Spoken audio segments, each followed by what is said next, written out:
Et pour cette analyse, nous retrouvons pour la dernière fois de l'année également, décidément, c'est fort triste, Jean Messia. Jean Messia, bonjour, comment allez-vous ? Bonjour Alexandre, ça va très bien, chaudement comme tout le monde. Oui, alors ce que j'allais dire, c'est que supportez-vous la chaleur ? Que pensez-vous de cette... on va parler un petit peu météo ce matin quelque part, mais que pensez-vous de cette canicule tout à fait exceptionnelle qui frappe le pays depuis 5 jours ? Qu'est-ce que vous en avez tiré comme enseignement quelque part ? Vous savez, la dernière fois que j'ai eu aussi chaud sous une pareille canicule, en étant évidemment dans des endroits, comment dirais-je, des maisons, etc., c'était dans les pays du tiers-monde, Hmm, des pays sous-développés. Bon, des pays qui n'avaient pas les moyens de s'adapter finalement au climat. hmm, C'est comme ça en fait que je suis rentré dans ce sujet parce que je me suis dit comment ça se fait que la France, qui est quand même réputée être la sixième ou la septième, elle était quatrième dans les années 80 quand j'étais adolescent, elle est désormais septième puissance économique mondiale, eh bien, n'est climatisée finalement que comme un pays moyen, un pays de puissance moyenne, voire un pays de puissance faible. Voilà. Et donc, si vous voulez, je suis rentré là-dedans en me disant, OK, il y a un dérèglement climatique. Je ne sais pas si on peut parler de réchauffement, mais en tout cas, il y a un dérèglement climatique qui se traduit par des épisodes effectivement caniculaires, par des pluies souvent diluviennes, etc.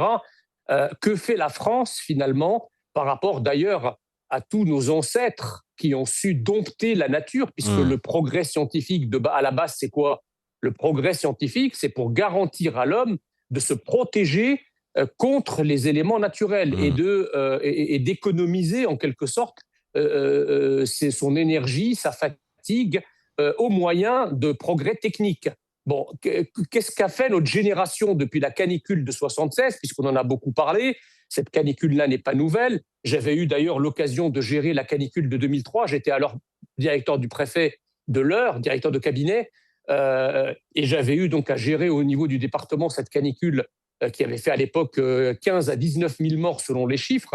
Qu'est-ce qu'on a fait entre 1976, le rappel de 2003 et la canicule de 2026? Quel Hmm. plan technologique de protection des Français contre ces aléas climatiques extrêmes a-t-on mis en œuvre? Rien.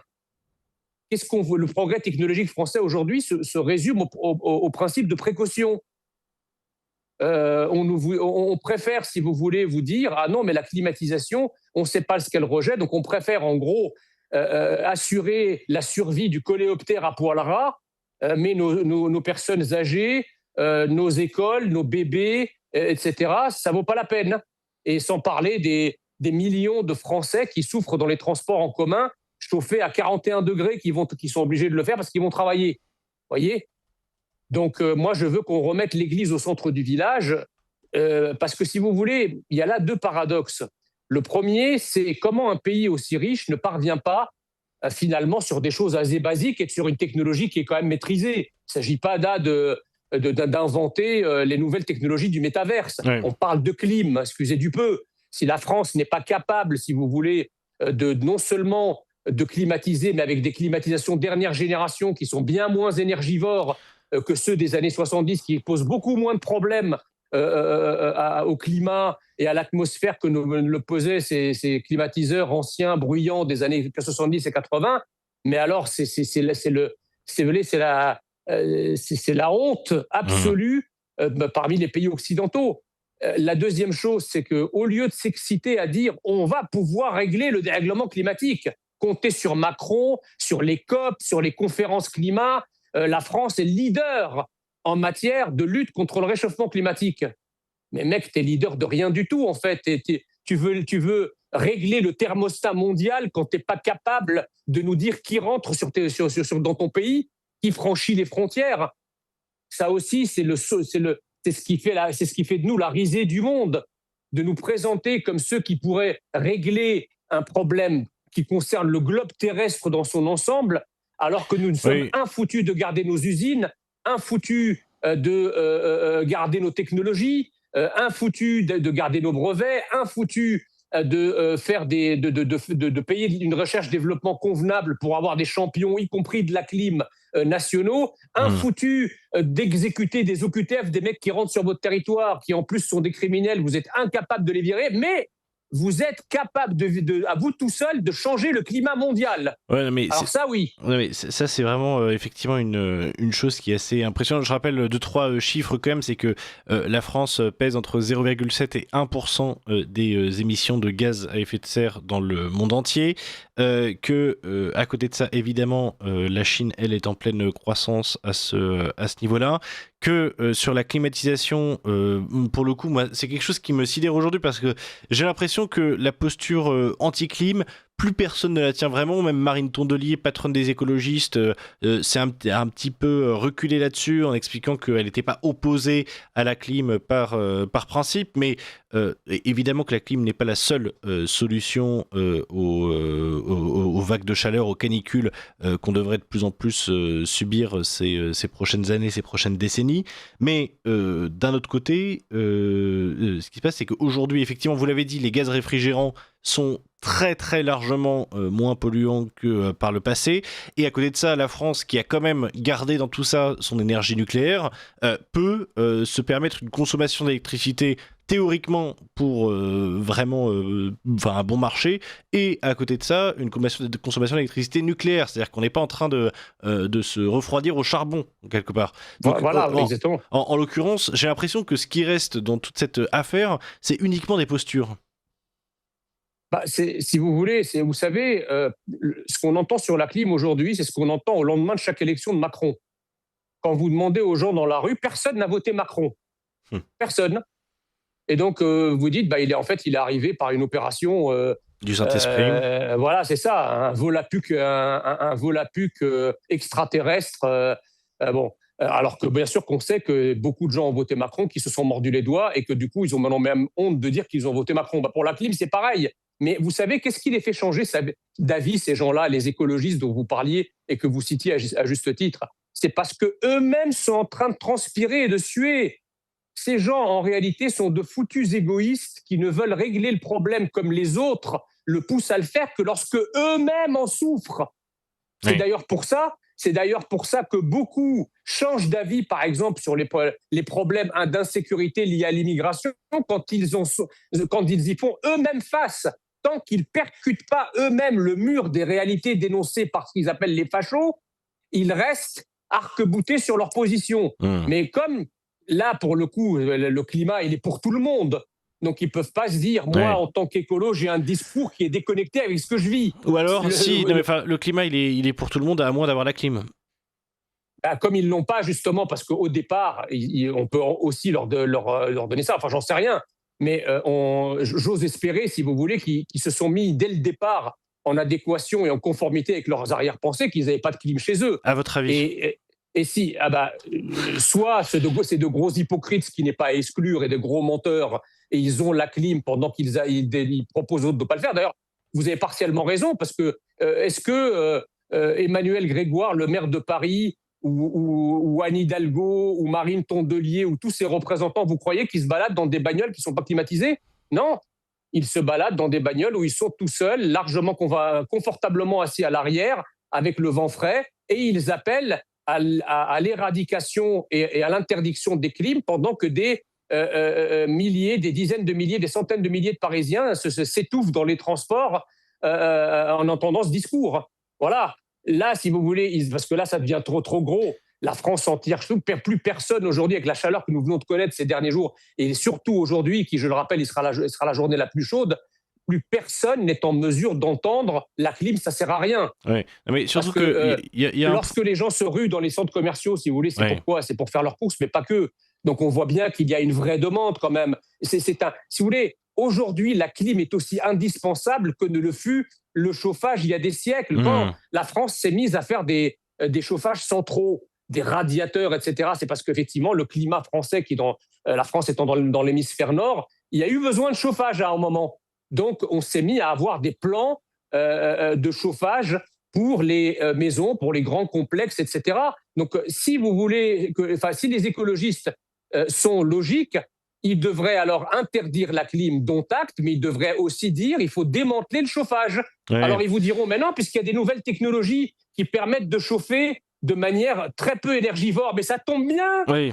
Il y a aussi des nouvelles technologies de climatisation qui permettent aussi Mais de refroidir de manière écologique. Alors pourquoi ce 2 poids 2 mesures? Non, mais surtout que déjà, moi, pour le coup, c'est un sujet qui me tient à cœur, mais l'écologie, c'est pas uniquement la question climatique, ça c'est un premier point qu'oublient souvent les écologistes. Il y a aussi la question de la santé là-dedans, par exemple. Et c'est vrai que on observe, moi je voyais un graphique très intéressant que je vais essayer de retrouver en vous parlant, mais effectivement, on observe que quand la chaleur arrive à un certain niveau, par exemple, eh bien, la quantité de sommeil baisse de manière drastique. C'est-à-dire que quand on arrive à 30 degrés Celsius à peu près, en extérieur, hein, bien sûr, là, déjà, on change d'une heure on aurait 1h30 de sommeil en moins en moyenne. Et ça, c'est pareil, la productivité au travail baisse de 20%. C'est pareil, dans les écoles également, où on perd aussi plusieurs pourcents de capacité de concentration, justement à cause de la chaleur. En fait, finalement, avec la probable multiplication de ces épisodes à l'avenir, quelque part, ça devient un enjeu de santé publique, un enjeu national, cette affaire de climat. Vous m'enlevez ces sujets de la bouche, mon cher Alexandre, parce que je fais paraître ce matin chez vos confrères de Valeurs Actuelles une tribune intitulée « Les tentacules de la canicule ». Et effectivement, un épisode caniculaire comme celui-ci, il a des impacts, et je ne parle même pas des personnes vulnérables. Excusez-moi, mais où est la gauche? La gauche qui, souvent avec beaucoup d'hypocrisie, avec une dramatisation mélodégoulinante, veut s'occuper des personnes vulnérables. Les personnes vulnérables sont en première ligne des risques encourus par cette canicule. Les personnes âgées, les nourrissons, etc.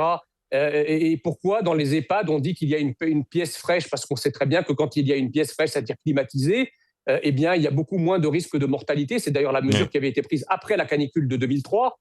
Donc, je ne comprends pas. Alors, les personnes vulnérables doivent être étrangers pour être vulnérables. Les Français âgés ou les Français bébés n'ont pas l'heure de figurer parmi les personnes vulnérables du scope de la gauche, qui doivent être protégées par la gauche. Je ne comprends pas. Évidemment, les conséquences économiques dont vous parlez, j'écoutais hier chez vos confrères de CNews l'économiste Martoiti nous dire que cet épisode caniculaire nous coûtera, selon ses calculs, entre 0,2 et 0,4% de croissance. Oui. Donc, effectivement, mais aussi, mais vous savez, le progrès technologique, c'est ce qu'on appelle des grappes, en fait, des grappes d'innovation et des grappes de croissance.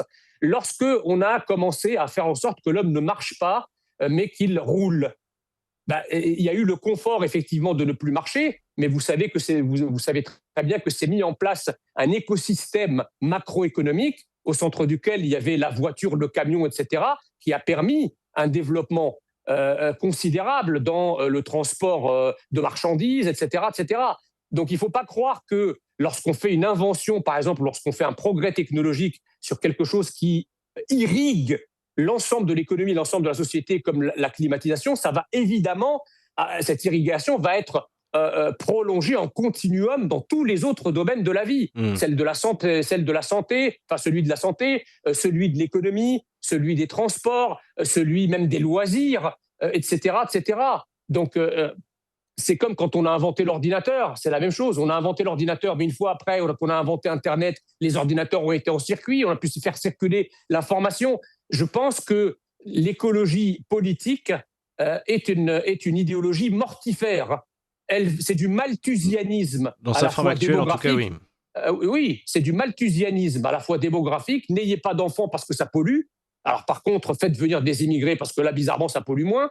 Ne faites pas de progrès technologique parce que tout progrès technologique, c'est un minimum de rejet dans l'atmosphère, donc surtout pas. Donc, c'est la décroissance. C'est-à-dire, non seulement on ne peut pas garder le progrès que nous ont octroyé nos générations d'aïeux, mais il faut que nous retournions vivre comme des Amish pour que la planète soit écologique. Il ne faut plus de lumière, il ne faut plus de voitures, il ne faut plus de fours, il ne faut plus de frigo, il ne faut plus de cuisinières. Il faut vivre comme du temps du Néandertal. Et là, on aura une planète qui sera sauvée. D'abord, à part quelques hurluberlus français qui écoutent ce discours, j'aimerais bien que les écologistes aillent expliquer ça à la Chine. ou à l'Inde, Oui, ou ça c'est aux toujours, non, mais États-Unis. ça c'est toujours le problème, c'est qu'effectivement, de toute façon, ça c'est quelque chose que comprennent visiblement pas les écologistes français et même européens, c'est que la lutte contre le réchauffement climatique et contre les émissions de gaz à effet de serre n'a d'intérêt que si elle est mondiale, N'a sinon aucun c'est effet à notre niveau. voilà, et actuellement Elle on n'a n'a aucun que effet. très peu d'effets. Mais Jean Messier, il nous reste seulement 4 minutes. Il y a un deuxième sujet dont vous vouliez parler, c'est effectivement cette histoire dont Alice Cordier nous parlait tout à l'heure, mais du jeune Louis tabassé récemment, à seulement 17 ans, tabassé à mort par 5 jeunes. Expliquez-nous. Bah, écoutez, pour moi, c'est le énième francocide. Vous voyez bien que dans la répétition, la fréquence et le rapprochement entre ces faits tragiques, plus personne, sauf des gauchistes menteurs comme des arracheurs de dents, peuvent nous expliquer que c'est une succession de faits divers, hein. Surtout lorsque ces mêmes gauchistes transforment en phénomènes systémiques ceux qui ne sont de base que des faits divers, hein. Voilà. Donc moi, je suis atterré, si vous voulez, du peu de réaction nationale par rapport à cela. Là, s'il n'y avait pas les réseaux sociaux, aucun média n'en aurait parlé.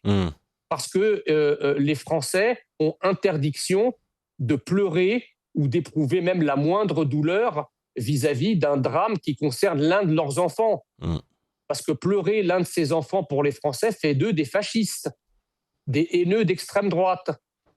Et pour peu, comme c'est, je crois, le cas ici, que certains profils soient originaires de certaines immigrations arabo-afro-islamiques, et immédiatement, votre douleur devient fasciste et votre larme devient nazie.